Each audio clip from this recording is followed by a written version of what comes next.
बुढा 5 करोड पाइसक्यो भने के खर्च हुन्छ? 5 करोड अँ।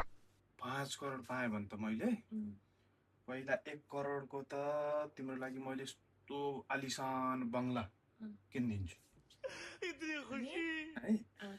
अनि अर्को 1 करोडको यस्तो दामी गाडी तिम्रो लागि गाडी हुन्छ।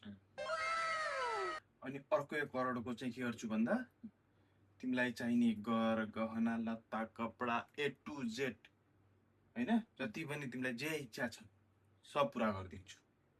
लटरी लग गई। अनि बच्यो 2 करोड। 2 करोडमा 1 करोड चाहिँ तिमीलाई ब्याङ्क ब्यालेन्स तिम्रो लागि जति खर्च गर है, 1 करोड त्यसुकै गर तिम्रो ब्याङ्क ब्यालेन्स। अनि बचेको 1 करोडमा चाहिँ निरन्सौ लाख मैले मम्मीको खातामा हालिदिन्छु। अनि बचेको 1 लाख चाहिँ मैले मेरो खातामा राख्छु। 1 लाख त्यत्रो पैसा के गर्ने हो र? कोही छ हैन? ये भगवान कोही क्या छ जुलुम है। त्यसलाई दिनलाई होला नि त्यत्रो 1 लाख रुपैयाँ।